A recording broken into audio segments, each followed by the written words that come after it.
जे नंद बाबा होते हे दरवर्षी कंसाला कर देत असत की जसं आता आयकर टॅक्स भरावा लागतो, आयटी रिटर्न, त्या काळात सुद्धा कर द्यावा लागत होता।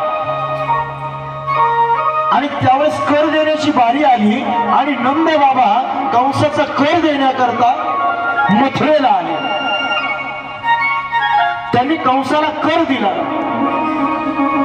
आणि नंद बाबाने कंसाला बोलायला सुरुवात केली की कंस महाराज, मला या उतार वयामध्ये काय झालेला आहे, मुलगा झालेला आहे। आता कंसाला काय माहित की हा त्याचाच काळ आहे म्हणून, आणि कंसाला भेटून नंद बाबा वसुदेव आणि देवकीकडे आले। आल्याबरोबर दोघांनी एकमेकाला नमस्कार केला, कुशल मंगल विचारायला सुरुवात केली। त्यावेळेस वसुदेवाने बोलायला सुरुवात केली की बाबा,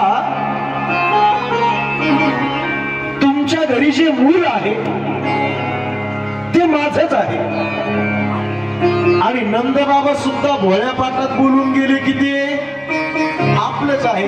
आणि नंद बाबा त्या ठिकाणून जाऊ लागले, पण त्याच वेळेस त्या कंसाला आकाशवाणीचं लक्ष आलं की तुझा काळ इथं कुठेतरी जन्माला आलेला आहे।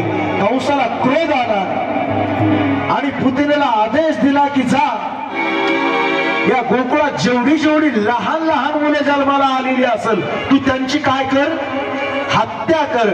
कंसेन पहिता घोरा पूतना बाण घातिनी, हत्या कर।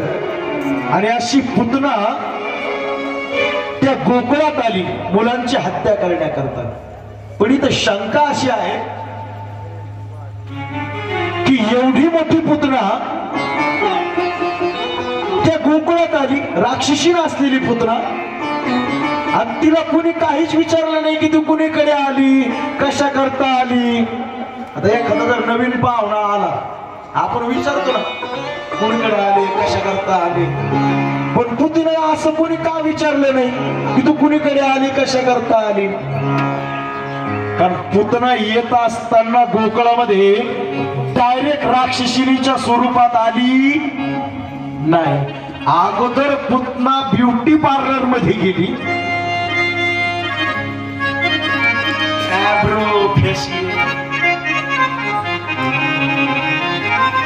सुंदर महिलेचा काय केला, रूप धारण केलं तिने।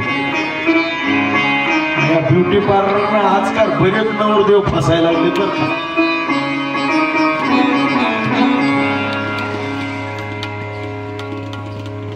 सुंदर अप्सरेसारखं रूप धारण केलं, अंगावर दागदागिने घातले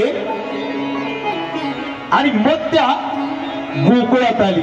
आता गोकुळातील लोकांनी पाहिलं बाईच्या अंगावर दागदागिने भरपूर दिसायला लागले, मोठ्या घरचे असं उगाच आपण कशाला विचारायचं। आणि स्त्रियाने पाहिलं, त्यांनीही बोललं नाही। आणि पुतना त्या गोकुळामध्ये आली आणि पुतना ही 3 वर्षाच्या आतील बालकांना काय करते, मारते। याचा जर आपण आध्यात्मिक दृष्ट्या विचार केला की जो जीव रज, सत्व आणि तम या 3 गुणामध्ये अडकलेला आहे त्याला पुतना मारते, आणि जो जीव या 3ही गुणांच्या पलीकडे त्या भगवंताला शरण गेलेला आहे त्याला पुतना मारत। आणि अशी पुतना डायरेक्ट गोकुळामध्ये आली, एका महिलेच्या घरी गेली आणि बोलायला सुरुवात केली की नंद बाबाचं घर कोणतं आहे। त्या महिलेने सांगितलं ज्या घरापासून कस्तुऱ्याच्या सड्याची काय होते सुरुवात होते ते घर नंद बाबाचं आहे। त्या काळात एवढे सडे होते, आता सडी बहुतेक प्रकार राहिला नाही। 2 BHK 3 BHK आले, कुठं सडे टाकता का सडा, रांगोळी हे काय आहे तर मांगल्याचं प्रतीक आहे। तोरण हे काय आहे तर मांगल्याचं प्रतीक आहे। एखाद्यानं झालं महाराज तोरण कशालाच लावायचं, नाही लावलं तर काय होतं। मी म्हणलं ज्याला नाही तोरण त्याला काय कळण तोरण। आणि अशी डायरेक्ट पुतना नंद बाबाच्या वाड्यात आली आणि कन्हैयाने पाहिलं की आल्या मावशी आवाज दिला यशोदे. आता यशोदेला काहीच ओळख होईना नेमकी कोण हे काय नाही, पण नावाने हाका मारायला लागली.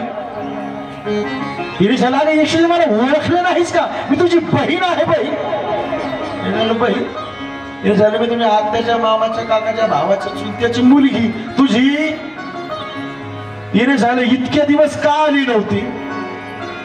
या पुतण्याने सांगितले की माझी सासू येऊ दे. मग यशोदेने सांगितलं आता का आली. पुतण्याने सांगितलं कोरोना सासू लेकीकडे गेले तिकडेच क्वारंटाईन झाली. सासावर तर लयच असं लवकर मरावसा सास वाटते, जस काही ह्या सासा होणारच नाही.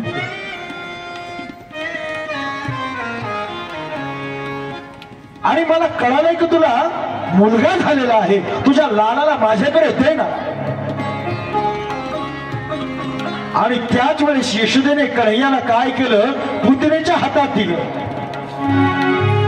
आणि पुतणेच्या हातात दिल्याबरोबर कन्हैयाने एक लीला केली, आपले दोन्हीही डोळे झाकले.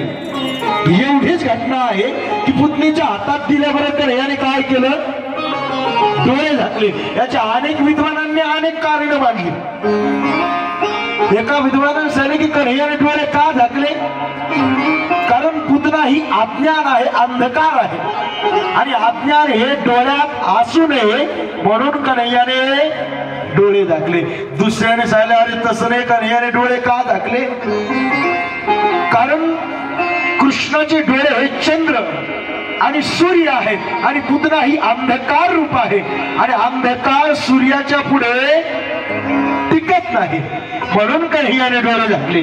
तिसऱ्या संतांनी झालं तसं नाही, कन्हैयाने डोळे का झाकले, कारण कृष्ण हा स्वयं परमात्मा आहे आणि पुतना ही माया आहे आणि माया ही त्या परमात्म्याचा जवळ टिकत नाही म्हणून डोळे झाकले. पहा, विचार ज्याच्या पुढे टिकत नाही त्याला परमात्मा म्हणतात आणि जी विचाराच्या पुढे टिकत नाही तिला माया म्हणतात. चौथ्या संतांनी सांगितलं तसं नाही, कन्हैयाने डोळे का झाकले, काहीच असं कोणत्या जन्माचं पुण्य होतं ही डायरेक्ट माझ्याकडे आली.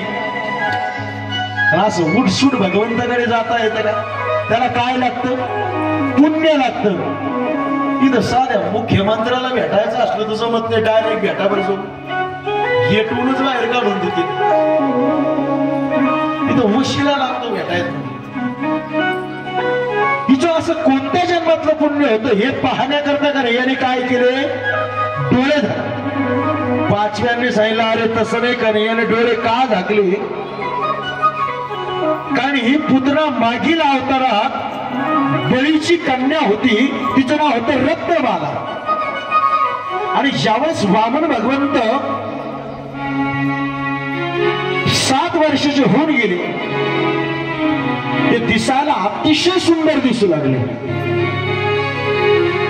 त्यावेळेस या रत्नमालेने एक इच्छा केली की असा जर मला मुलगा झाला तर मी त्याला स्तनपान त्या ठिकाणी करेन. इच्छा प्रकट केली आणि भगवंत कोणाचीही इच्छा अपुरी ठेवत नाही. पण ज्यावेळेस या वामन भगवंतांनी बळीला कुठं घातलं, पाताळात घातलं, त्यावेळेस या बळीच्या मुलीला म्हणजे रत्नमालेला अतिशय क्रोध आला आणि बोलायला सुरुवात केली, असा जर मला मुलगा झाला मी स्तनाला विष लावेल आणि त्याला मारून टाकेन. हे पाहण्याकरता कन्हैयाने डोळे झाकले. 6व्याने सांगितलं अरे तसं नाही, कन्हैयाने डोळे का झाकले, कारण पुतना ही मावशी म्हणून आली होती आणि मावशी आणि आई एकच.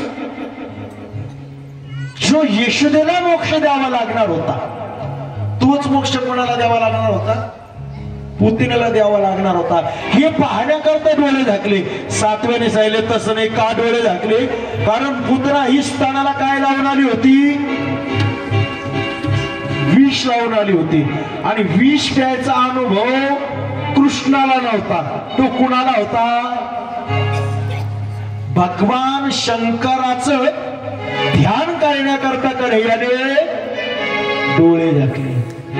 अनेक विद्वानांनी अनेक कारण मांडली. आणि आता कन्हैयाने काय केलं, पुतनेचं स्तनपान करायला सुरुवात केली. अगोदर विष पेलं, नंतर दूध प्यायला सुरुवात केली. आणि आता कन्हैयाने पुतनेचे पंचप्राण ओढायला सुरुवात केली. पुतना व्याकुळ झाली आणि बोलायला सुरुवात केली. चमंचलमती प्रभाशिनी कृष्णा सोड, कृष्णा सोड.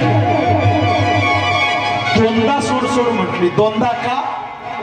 एकदा या यातनेतून सोड आणि दुसऱ्या या भवसागरामधून सोड, म्हणून दोनदा सोड सोड. कन्हैयाने सांगितलं, मावशी आमच्या आईनं फक्त धरायचं शिकवलं, सोडायचं. मूळ राक्षसिनीच्या स्वरूपात आली, कन्हैयाला घेऊन जाऊ लागली. आणि त्याच वेळेस कन्हैयाने पुतनेचा उद्धार त्या ठिकाणी केला. गोपाल कृष्ण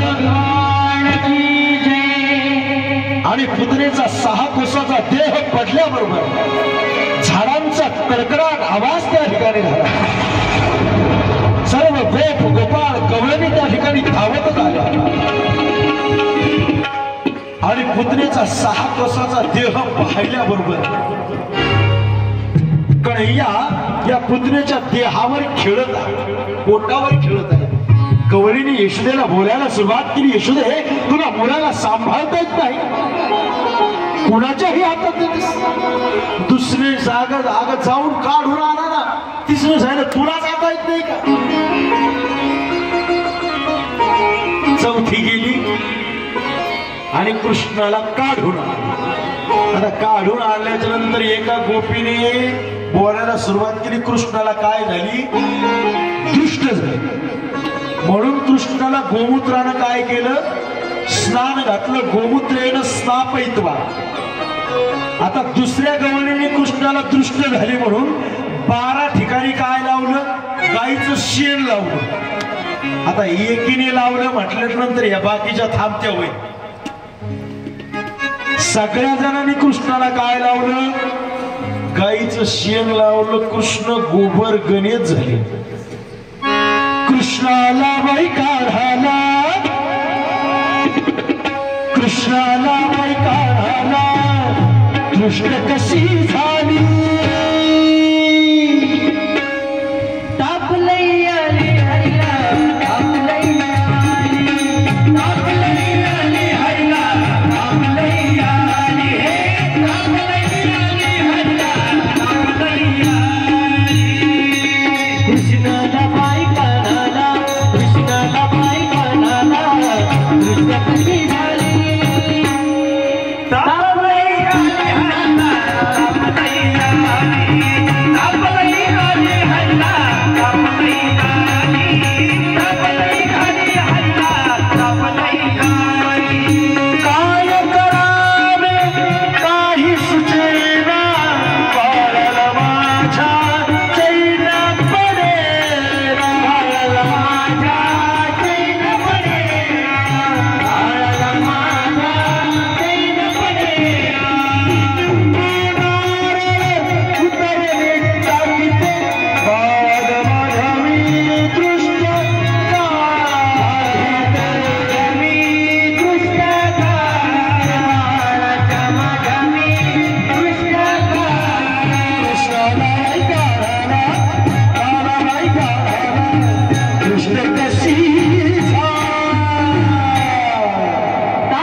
होत असते पहा.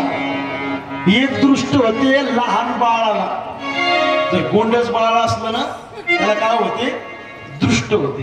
आणि दुसरी दृष्ट होते म्हाताऱ्याला. तू माझ्या बाळाला होती ठीक, पण म्हाताऱ्याला कोणाची? आता म्हातारी शिवाय कोणाची होणार? कोणाचं बंद पडे म्हाताऱ्याला दृष्ट लावायला? आणि त्याच वेळेस नंदबाबाचे मथुरेमध्ये गेले होते, हे गोकुळामध्ये आले आणि त्यांनी पाहिलं की पुतण्याचा 6 कोसाचा काय पडलेला आहे, देह पडलेला आहे, याचं काय करायचं. सगळ्या गोपाळांना सांगितलं तुम्ही काय करा, या पुतळेच्या देहाचे अनेक छोटे छोटे काय करा, तुकडे करा आणि त्याला अग्नी दाग द्या. आणि त्या गोपाळांनी छोटे छोटे तुकडे केले आणि अग्नी दाग दिल्याबरोबर या पुतळेच्या देहामधून सुगंध यायला सुरुवात झाली. सगळीकडे सुगंध त्या ठिकाणी तरवळू लागला. मध्येच राजा परीक्षितीने प्रश्न विचारला, महाराज पुतना ही मारण्याकरता आली होती भगवंताला, स्तनाला विष लावून, मग तिच्या देहामधून सुगंध कस काय येऊ लागला. त्यावेळेस शुकाचार्य भगवंतांनी सांगितले की राजा, तिला भगवंताच्या हाताचा काय झाला होता, स्पर्श झाला होता. साक्षात भगवंताच्या हाताने तिला मरण आलं होतं, म्हणून तिच्या देहामधून सुगंध येऊ लागला. आणि पहा भगवंत किती उदार आहे की जो मोक्ष भगवंतांनी आपल्या आईला दिला, यशोदेला दिला, तोच मोक्ष भगवंतांनी त्या पुतळेला दिला. एवढा भगवंत काय आहे, उदार आहे. तुझे औदार्य जाणुजे स्वतः देताण म्हणसी पात्रा पात्र परी कैवल्य पवित्र जे वैर्या तुवा सरकादिकाचे निमान सायुज्य सरस केला पुतने जे विषाचे स्तनपाणी मारुआ. एवढा भगवंत उदार आहे की जे आपल्या स्तनाला विष लावून आली. अहो स्तनकाल जिघां सयाय यतप्य साध्वी लेभे गतिं दात चितान्तपन् कम्वा दयालु शरणं व्रजे. एवढा भगवंत उदार आहे, तोच मोक्ष पुतळेला दिला आणि भगवंतांनी पुतळेचा उद्धार त्या ठिकाणी